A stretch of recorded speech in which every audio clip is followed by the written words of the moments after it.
सदाशिवसमारम्भां शङ्कराचार्यमध्यमाम् अस्मदाचार्यपर्यन्तां वन्दे गुरुपरम्परां श्रुतिस्मृतिपुराणानाम् आलयं करुणालयं नमामि भगवत्पादं शङ्करं लोकशङ्करं शङ्करं शङ्कराचार्यं केशवं बादरायणं सूत्रभाष्यकृतौ वन्दे भगवन्तौ पुनः पुनः ईश्वरो गुरुरात्मेति मूर्तिभेदविभागिने व्योमवद्व्याप्तदेहाय दक्षिणामूर्तये नमः। गुकारस्त्वन्धकारो वै ऋकारस्तन्निवर्तकः अन्धकारनिरोधित्वात् गुरुरित्यभिधीयते।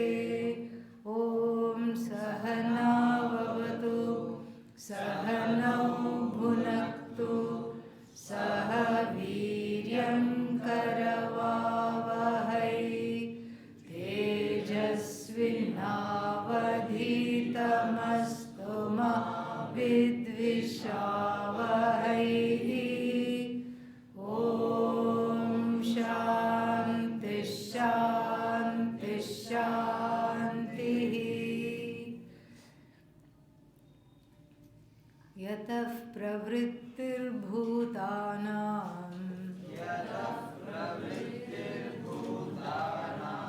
येन सर्वमिदं ततं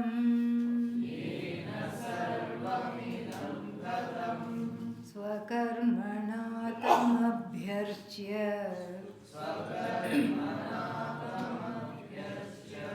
सिद्धिं विन्दति मानवः।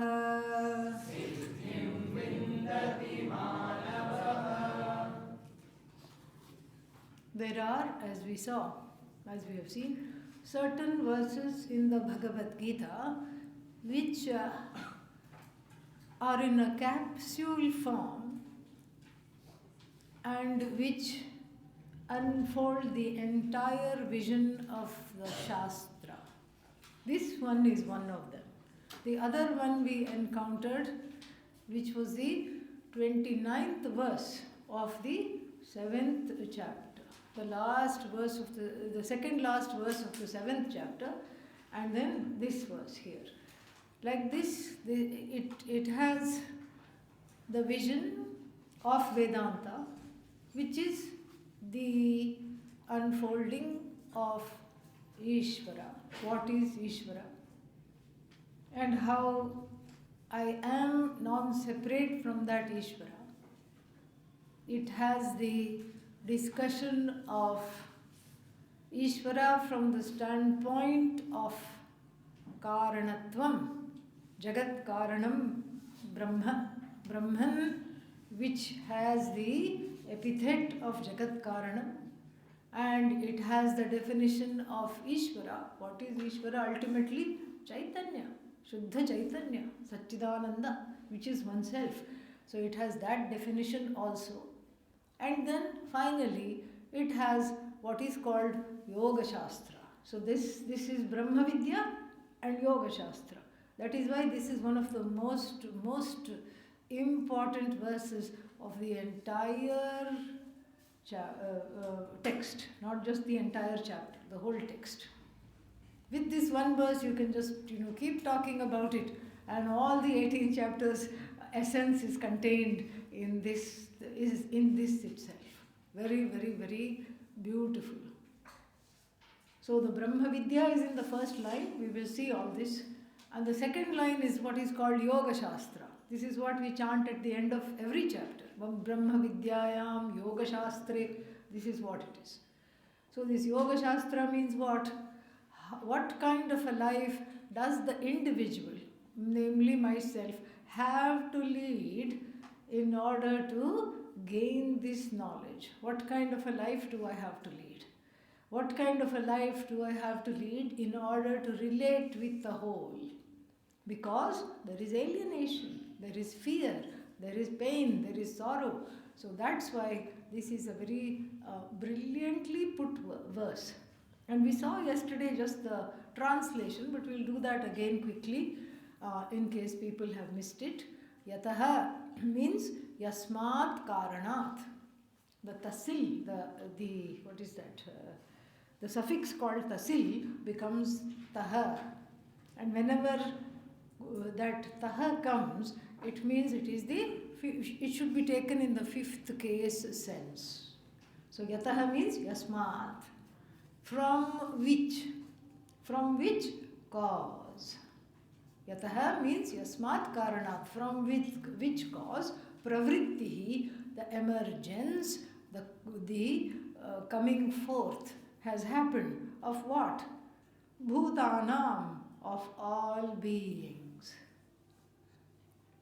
And then yena, by which all this, idam sarvam, tatam, tan, to spread.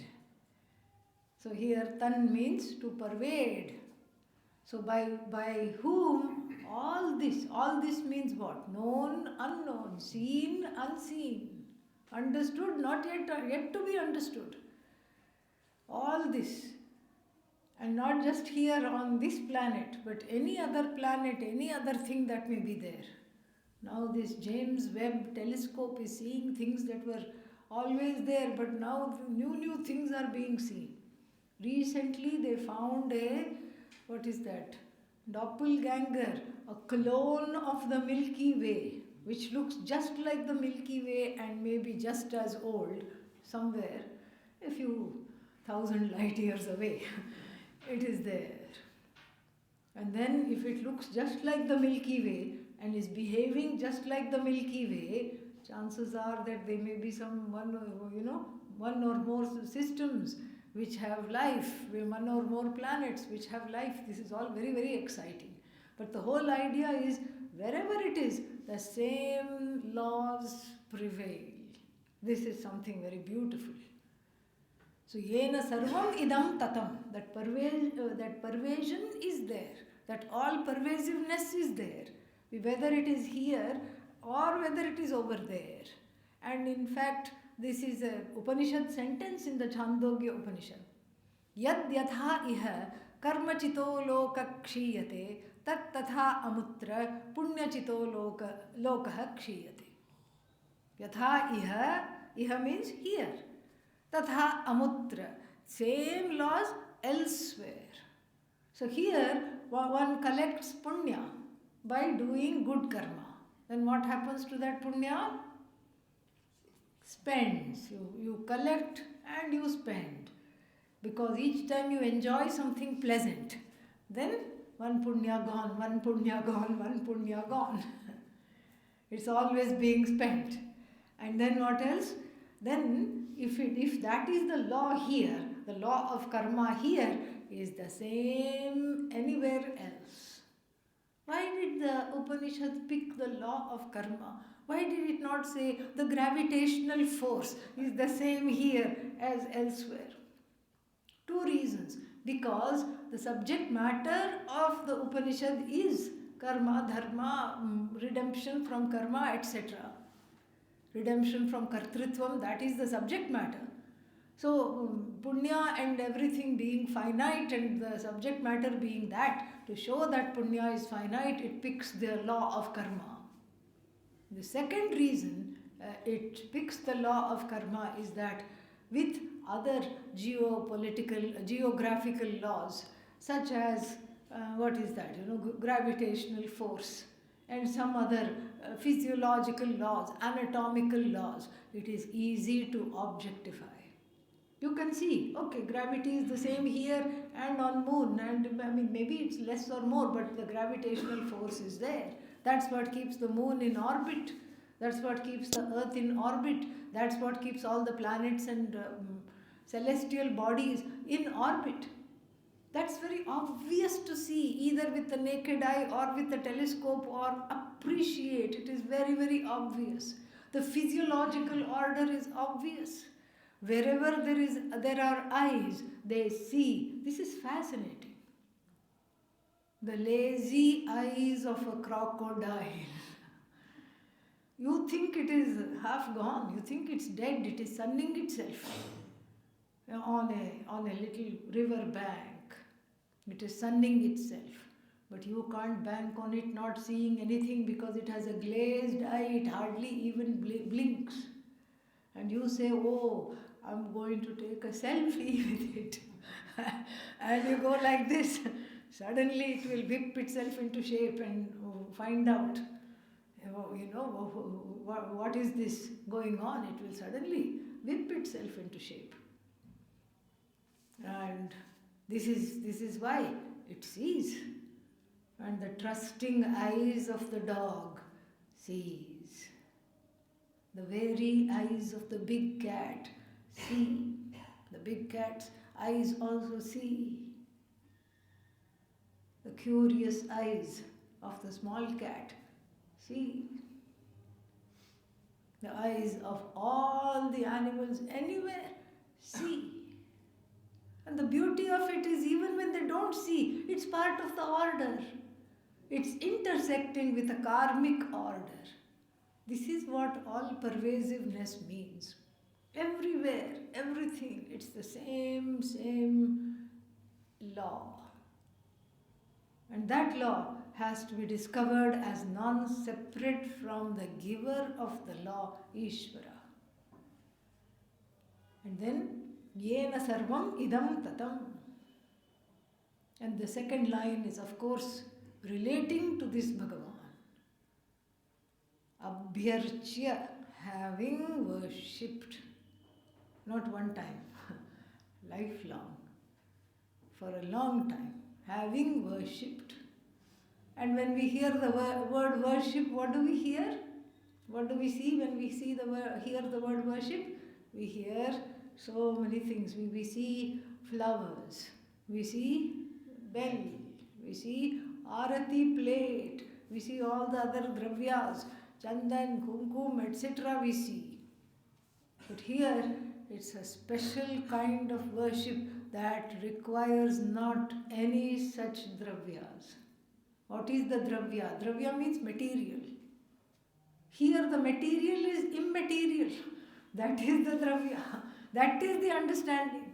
The material that you are thinking of for puja is immaterial. You are the material. Your own action, well done in a timely and dharmic manner, is the material. You are the material. Everything else is immaterial. It's the offering, it's the Atma Nivedanam, it's the offering of yourself. That is the worship. And then what? This is the definition, the Gita's definition of success. This is the translation. And the translation itself is fraught with many, many things that we haven't properly, completely understood, or it is a little contentious. First thing is, yataha, right in the beginning there is a controversy. What is that? Yataha pravrittihi bhutanam. That from which cause have emerged all beings. Oh, so Ishvara has created the jiva. Then what? But this is very comfortable for the theological positions of many, many, many traditions. All creatures, great and small, this is what lots of theologies talk about this. Ishvara has created me. I am a creature. Not in the Vaidika Dharma, not in the Vedic tradition we talk about Ishvara having created the jiva. This is a very prickly issue. Why? We know better. Well, what is the problem here? If you say Ishvara has created jiva? Duality. Not only duality, if I am a creature, I can never become one with the created. Never become one with the created. And so, therefore, this is the problem. There will be two things, and one can never become the other, because from the starting point it is different. Jiva is not a creature. Jiva is not created. Jiva is anadi. Anadi means what? No beginning. No beginning. There is no beginning. So therefore questions like where is the first jiva? When was the first jiva born? And what is the age of all the jivas, different ages of all the jivas in the universe? You cannot find out. Age means in relation to upadhi only we talk about age. Otherwise it is a timeless jiva, anadi jiva. Oh, but it is not nice to have anadi jiva. Anadi jiva means what? What is jiva? Nothing but Ishvara. Then why do we have a separate name called jiva? Because that fellow is full of pet peeves. So that is why there is a separate name. The separate name is for the sense of separation, the notion of separation. That is felt, palpably felt and experienced, and that which I can sense every single day. This separation is alienation from the whole, which is the cause of all sorrow, all pain, everything. This separation is what I want to end. And that's why there are so many religions. That's why there are so many ways of connecting to that whole. That's why there are so many concepts of this whole. But if conceptually I make a mistake of understanding this wholeness, then the connection itself becomes fraught with error. This is the problem. God made everything, if I say, then God created this universe. But where is this God? In heaven. Then of course the 5-year-old child will say, who made heaven? Then what do you have to say? God made heaven. Then another question, where was this God before he? They will say it's a he. So before he made heaven, where was he? There is no answer for that. If the parent is asked this question, the parent will say, keep quiet and do your homework. Don't ask these kinds of questions. But there is no answer. There is no answer. It becomes a tautological kind of a thing. If God has a location, then there is no answer to anything, to even the most what's predominant existential question, my own angst about life, about everything. There is no answer to that at all. And so, therefore, this idea of Ishvara being a guy in the sky, being someone located somewhere, having certain features, this is not the ultimate truth of the Shastra, of the Bhagavad Gita. This has to be assimilated. And so what is the teaching here? The teaching is something which is really put beautifully, so succinct. So what does it mean? Bhutanam pravrittihi yasmat karanat. The bhutas does not include the jiva, who is the indweller of the body, mind, sense complex. Bhutas means elements, and by the elements, by extension, we also include things that have come from the elements. What is that? The bhautikas. Bhutebhyaha jatam. Things that have come from the elements are also included, which is what? My own body, my mind, my senses. All this is created. The only thing that is not created in this whole picture is what? I. The one that dwells in this body, uncreated. The rest of everything, the accoutrements of this dwelling, created. That which is created is perishable. It has an expiry date. Just like the things which we buy from the shop. You go to the shop and then you turn any packet you buy, some eatables you buy. You turn the packet and then they will have written it in tiny letters. Expiry date, because they don't want you to find out quickly what it is. So tiny letters at the end, manufacture date, expiry date. And so the body also has an expiry date, except it is written in invisible ink, which only is visible to Lord Yama, nobody else. I don't know what my expiry date is. I don't know the expiry date of anybody in this universe. And mine means for this body, for this upadhi. What is the expiry date? Nobody knows. And the expiry date of other upadhis also we don't know. But there is an expiry date. What does not expire is the indweller, the jiva. And we have seen in the 8th chapter what happens to this jiva. If the jiva already has gained the knowledge, then there is no coming back. But if the jiva has not gained the knowledge, goes around traveling here and there according to what? One's own karma, and then comes back to find another body to express all the raga dveshas, etc. So this is the Ishvara that is presented here. That from which everything has come. That means what? It is a definition of Ishvara from the standpoint of the manifest universe, the Jagat.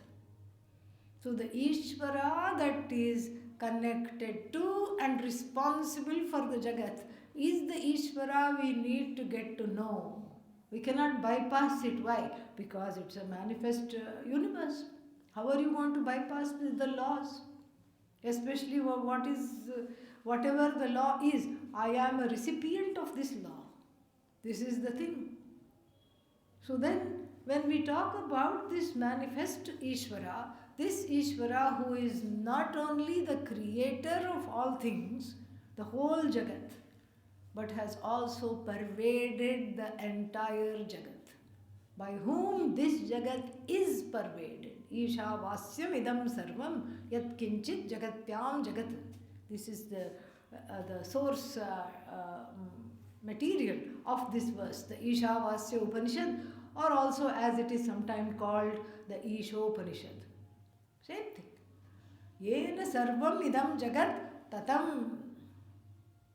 And so that spreading, that all pervasiveness is just a brilliant definition. So we have the definition from the standpoint of what is called we have two definitions of Ishvara. One is from the standpoint of being the cause of the universe. And what kind of a cause? A cause from which the effect is non-separate. That kind of a cause. A cause from which the effect is non-separate, that is the kind of cause which is presented here. The effect is cause. Cause is not effect. Because if we say cause is effect, effect is cause, then that will not come out correctly. Effect is cause. There is nothing other than cause. The effect is just a projection of the cause, is sustained by the cause, goes back to the cause. This is told in the 3rd Valli of the Taittiriya Upanishad. What is that? Yato va, same yataha. Yato va imani bhutani jayante, yena jatani jivanti. That is what? Idam sarvam tatam. And what is not mentioned is yasmin abhisamvishanti. In which cause? Liyante. Everything comes to a state of pralaya. Everything comes back. This is the Ishvara that is presented. That Ishvara is the causeless cause. The second thing we have to understand about Ishvara here is that it's a causeless cause. Because if we ask the question, what is the cause of Ishvara? Then what do we say? There is this a causeless cause. Because if there is a cause for Ishvara, then we have to look, then Ishvara doesn't be the cause. Ishvara becomes because. And then we have to see the cause of the because. Just because. And then we have to see another cause for another because. Then we'll be here for another 6 months at this rate, because we cannot resolve the infinite regress. The infinite regress, we have a name in Sanskritam, Anavastha dosha. Anavastha dosha. Infinite regression. We keep going cause, effect, and then we cannot get out of this maze. And so therefore, causeless cause, who is spread all over the universe. Spread means what? Where can I find Ishvara? If I look underneath something, is there Ishvara? This is what the thing is. It's because people say underneath everything is Ishvara. What underneath? I looked underneath. I could not find any Ishvara. Underneath is just a term because we don't have the language. Underneath means that which is the truth of everything. We know this in the universe. We know this. Because that's why we have the English expression, touch wood. Touch wood, I am not sick. Means what? Thank God. But this is the expression. Touch wood. Am I touching wood? Well, it's not really wood, it is table. It is a wood in a particular shape and form. Touch wood means I don't have to go hug a tree to touch wood. Or I don't have to go to a lumber yard, like where they sell pieces of wood, timber shop, to touch wood. Being right here, anything that's available, chair, table, desk, touch wood, touch wood, touch wood. And in America, when nothing is available, they say touch wood. Okay, no comments on that. They touch the head and say touch wood. So when I say touch wood, I'm transcending this. I'm transcending the nama rupa of the thing called table, thing called chair, thing called desk. I'm transcending it. This is the everyday we use this transcendence. We don't even need the pot clay example. It's a little far away and the pot is so Vedantic. But here, it's the everyday expression. Touch wood, touch wood, touch wood. Knock on wood. People say knock on wood also. Touch wood, knock on wood. And that means what? I'm knocking on whatever is available. And that is exactly how the presence of Ishvara is. Just like wood in table, just like the clay in the pot, just like the butter in the milk, which is there as a latent possibility. Just like the oil in the seed, it is there. So, Tileshu Tailam Dadhiniva Sarpihi. This is all Upanishad, Shvetashvatara Upanishad. A small little sesame seed, you press it, the hands get little oily and wet. It has the oil. And if you ask the question, inside the til seed, where is the oil? Is it on the top or is it on the bottom or is it on the side or is it on this side? The whole seed, the oil permeates the whole seed. Similarly, when I say touch wood, the wood is not this side of the table or this side of the table or the leg of the table is wood. No, the whole thing is wood. And so the presence of Ishvara is felt palpably in this manner in everything that is sentient and insentient. Everywhere. And that presence alone is very difficult to connect to. We can understand this touchwood example just now. But afterwards, how to connect? How to keep this connection going? Who is asking? The disconnected individual, the alienated individual, the one that is suffering from misery, sorrow, pain, sense of separation, sense of anxiety. How to keep this connection going? That is why this verse says, look at the laws. In our dharma, we say the laws are not given by Ishvara, the laws are Ishvara. spread in the form of laws. And this is my relationship to Ishvara. Understanding these laws doesn't mean I have to study physics and astronomy and everything to understand the laws, but understand their pervasiveness, understand their ubiquity, it is everywhere. Understand that they function without any partiality. If I fall down, I cannot blame the law of gravity. Why did you make me fall? If I fall down, it just happened. I don't, blame the law of gravity. This is what just sometimes the Indian mothers do. The child falls down and starts to cry, and the mother hits the ground and says, "Why did you make my child fall?" But that's just for the baby, to distract the baby.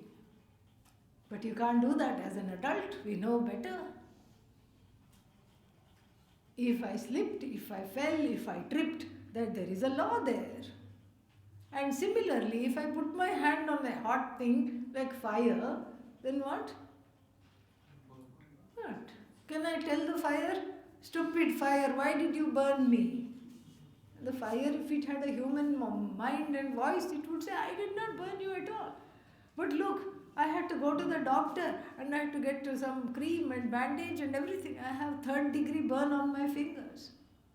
Did you burn me or not?" "Yes, I burnt you." "Well, you're being very contradictory, very difficult to get along with." "Why did you burn me?" "I did not burn you." Here you go again. Why are you being so difficult? Why are you being so self-contradictory? And the fire will say, "Here there is absolutely no contradiction." Why? Because I did not come out and burn you. What did you do? You stuck your hand in me.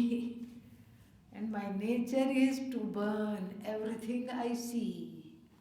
That is what is my name, fire. That means I burn. It is a law.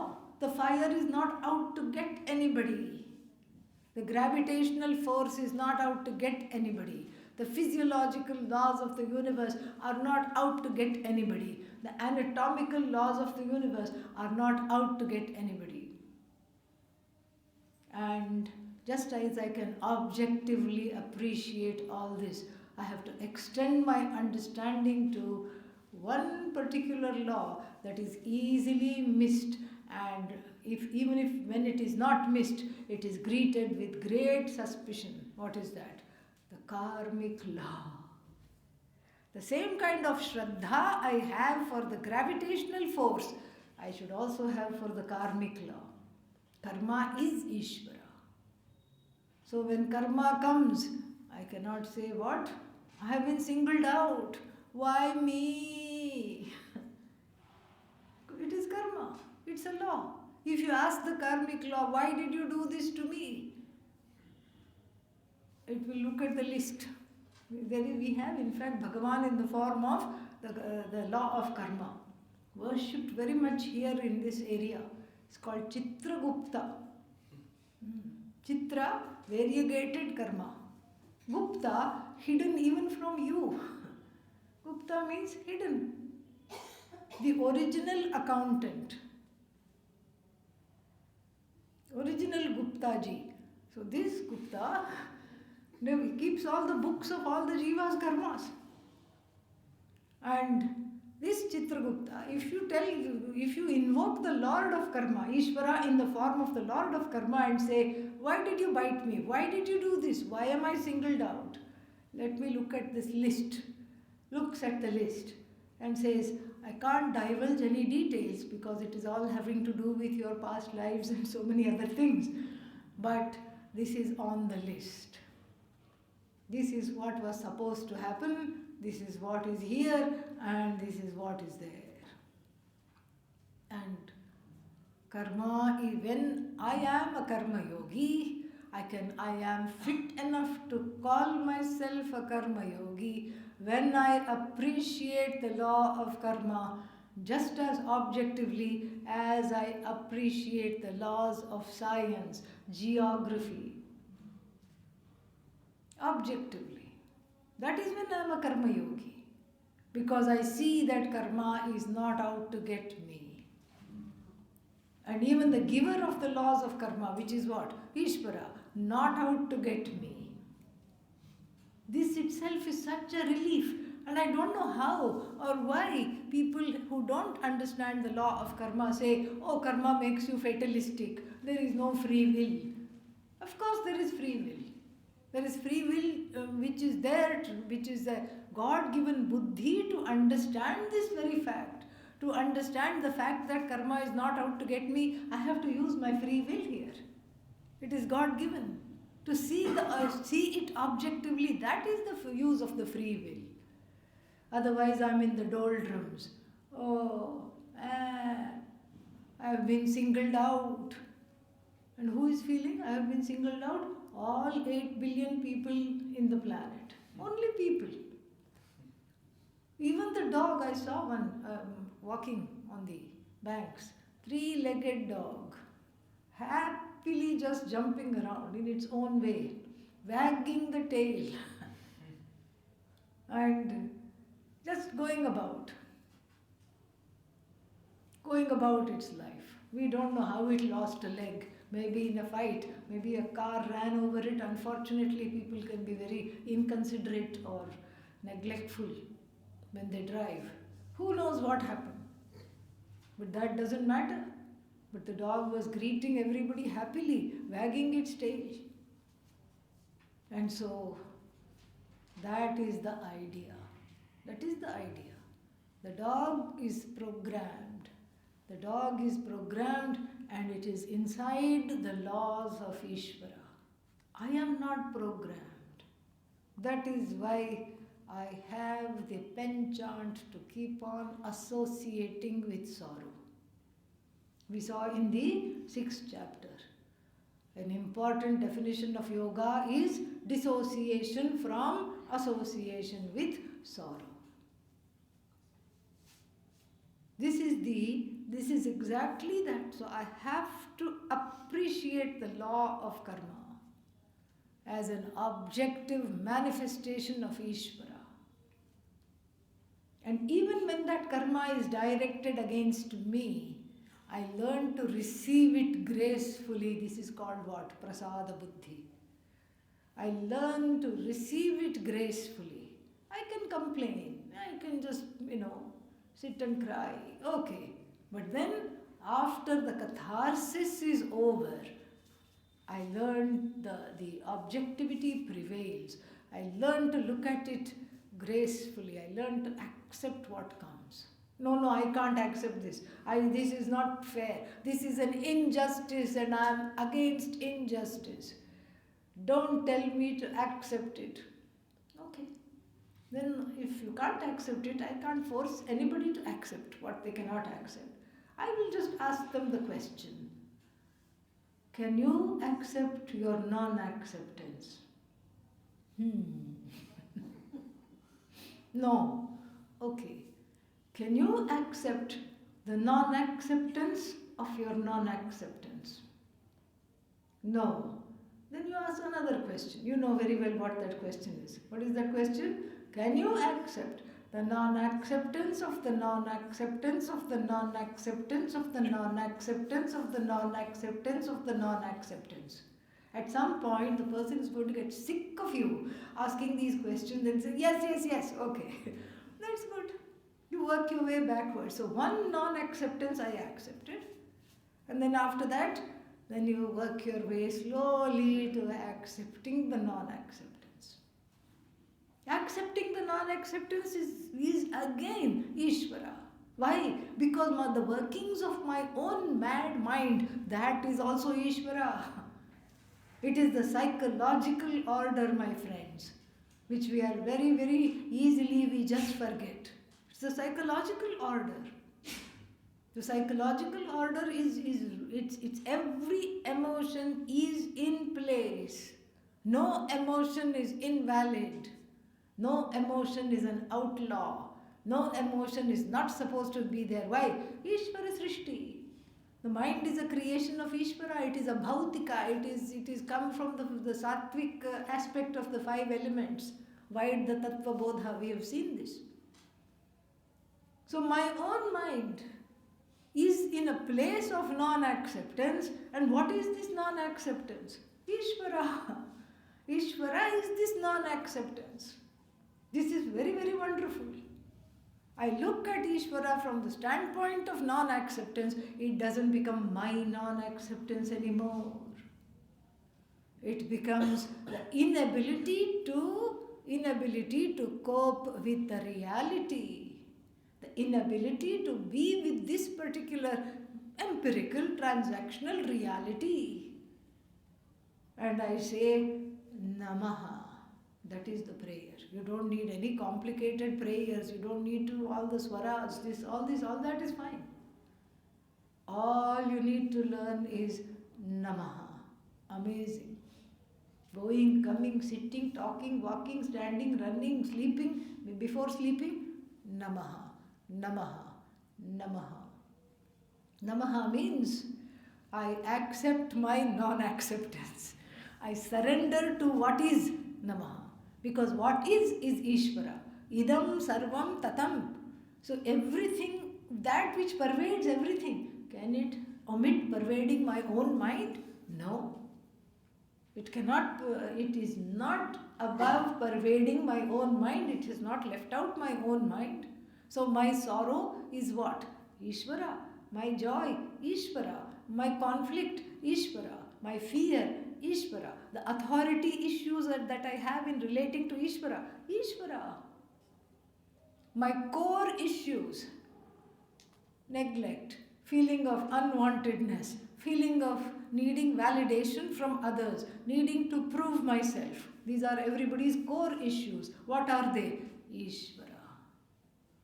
And looking at it that way, there's nothing more to be said really. Because if it is all Ishvara, then I have Ishvarized my own mind. It is no longer my sorrow. It is no longer my feeling of regret. It is no longer my guilt. It is no longer my hurt. It is no longer my difficulty. Because it becomes a psychological order. This is what we mean. An order is predictable, and that which is predictable is not out to get me. It is not, cannot be personal. It is predictable. It's an objective fact. So if there is sorrow, then there is a cause for the sorrow. And the psychologists who study all the human mind will tell us these things. They will tell us, given this background, the fact that the person has this particular issue of feeling unwanted is not rocket science. That is how it will be. Given this atmosphere of neglect, for example, in the upbringing, that after becoming an adult, the person will have these issues, is not surprising at all. That is how it will be. This is amazing. A glimpse into the common mind of everybody at once shows that I am not singled out. Karmically, I am not singled out. I am not singled out in any which way, form, ever. I am within the order. Everything is within the order. Even disorder is within the order. Despondency is within the order. Depression is within the order. Manic feelings are within the order. Schizophrenia is within the order. Any other disorder, narcissistic personality disorder is within the order. Bipolar disorder is within the order. Everything is within the order. The order is vast, huge. That's why we have names. That's why the psychological names are there. You will find all the names of the various ailments connected to the mental health in what is called DSM, Diagnostic and Statistical Manual or something like that. So this is that manual, DSM, this manual has a whole list, and it is all the law. It is well studied. It is Ishvara. That there is something I can take to help myself to come out of this particular picture. That is also within the order. That there are certain triggers I can avoid. That is also within the order. Everything is just so beautiful because it is within the order. I saw one comic, very nice cartoon. There it said, the first annual convention of adult children of totally normal parents. Okay?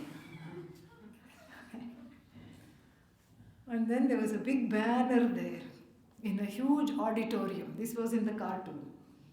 And then there was, tables, chairs, little water bottles and pad and pen, paper for all the speakers. And then there was chairs for the audience. Balloons were there and streamers were there. Everything was there. Only thing missing were the speakers and the audience. Empty room.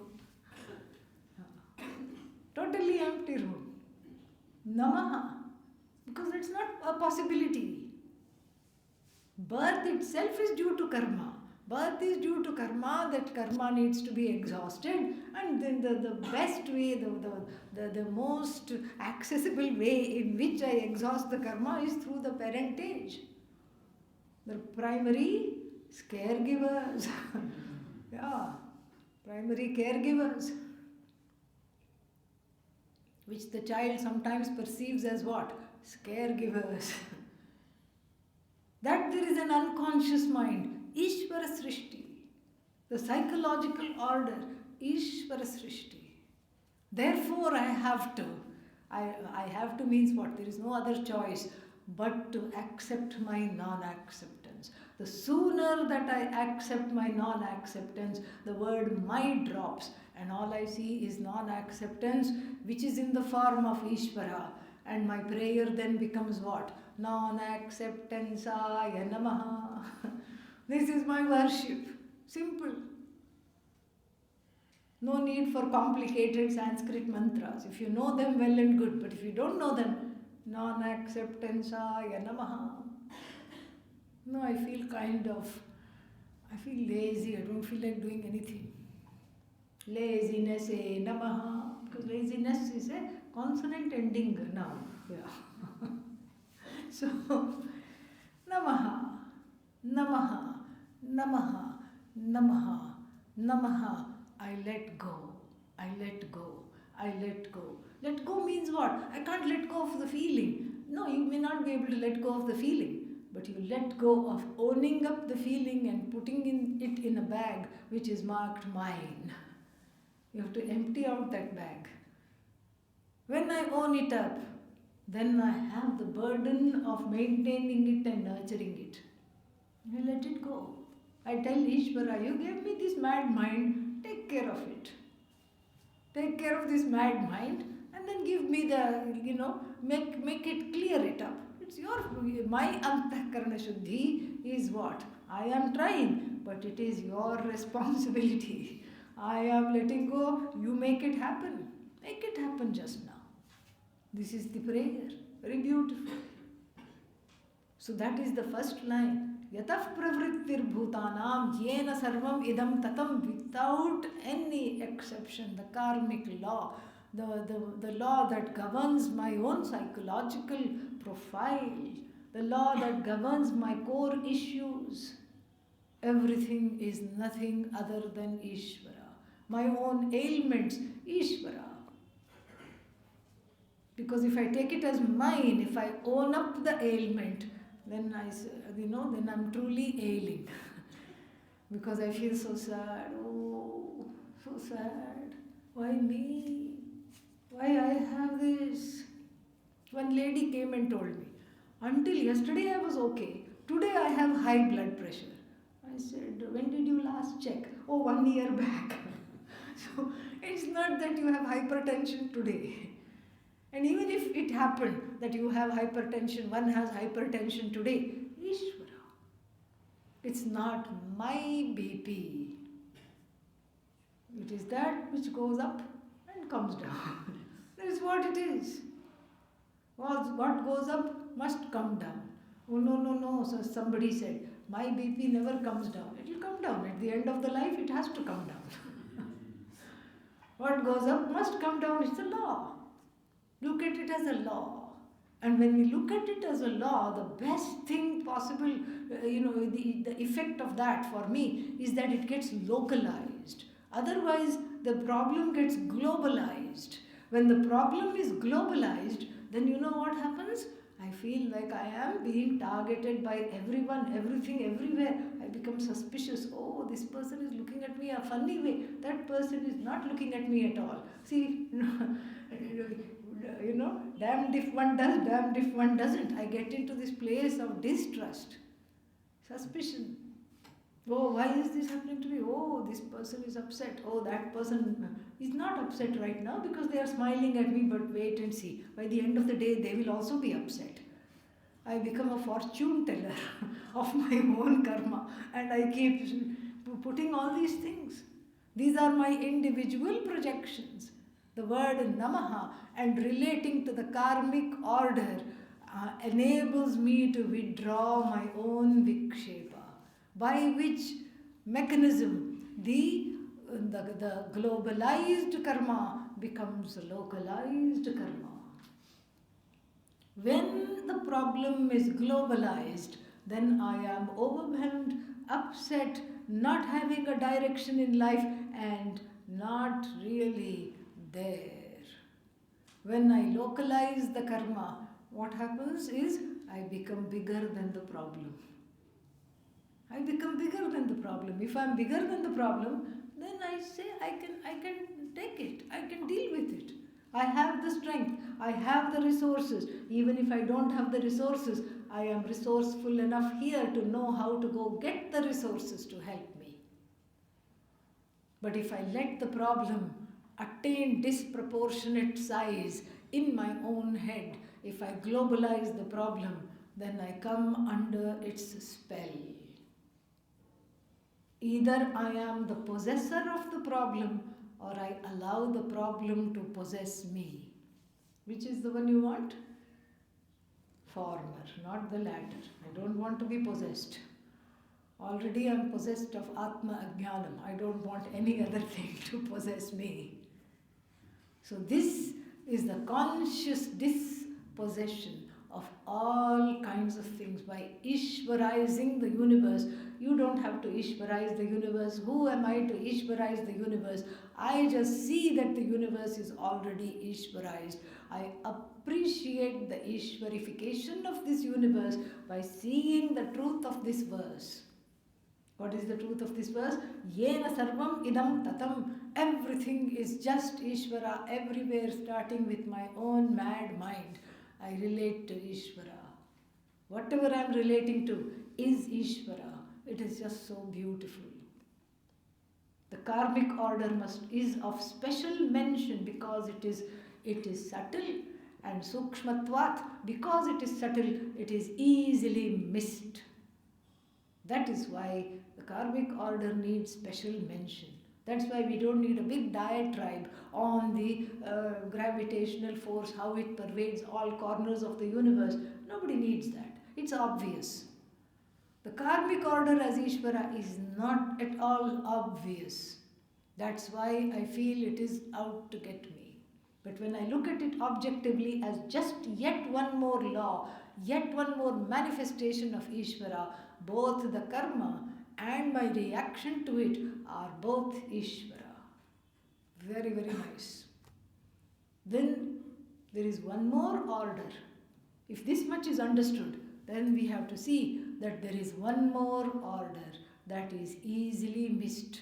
One more personification of Ishvara, one more way in which Ishvara is there in my life that is easily missed.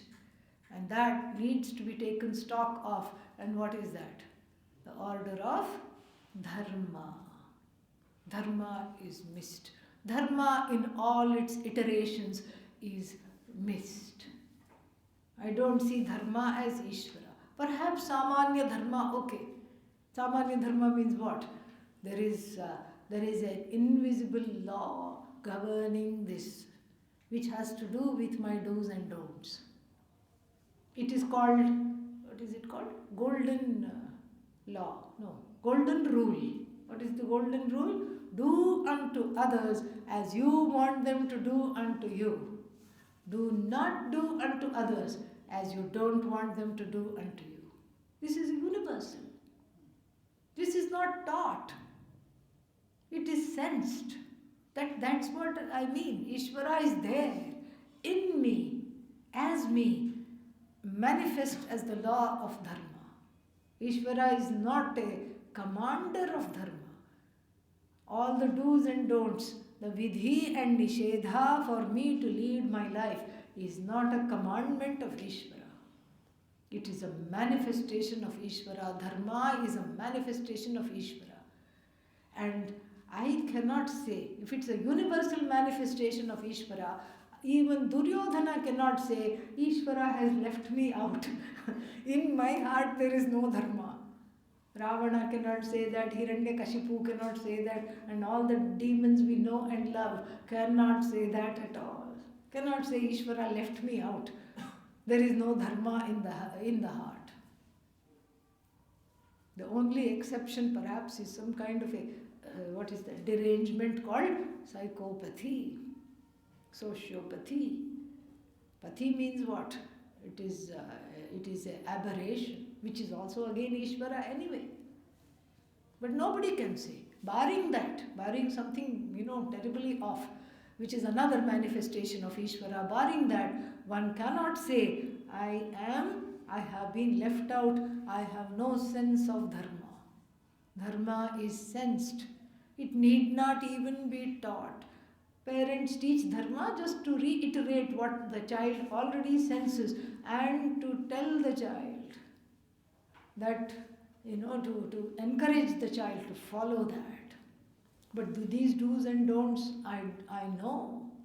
And it is precisely through these do's and don'ts that these do's and don'ts become the tools for worshipping the Lord, worshipping the Goddess. These tools, these are the do's and don'ts. When I do what I am supposed to do, not only I benefit, but the whole universe benefits. When I do something that I am not supposed to do, I have regret and I have attracted some karma, no doubt. But the whole universe also is under that pain. We think we don't make a difference, but we do. When we do something, we make a difference. When we don't do something, also we make a difference. We are not able to see that. So my do's and don'ts become the flowers and all the things, materials, the dravyas used in the worship. And how to worship with the do's and don'ts, we will see in the afternoon class. Om Purnamadah Purnamidam Purnat Purnamudachyate Purnasya Purnamadaya Purnameva Vashishyate. Om Shanti Shanti Shanti. Hari Om Shri Gurubhyo Namaha. Hari Om.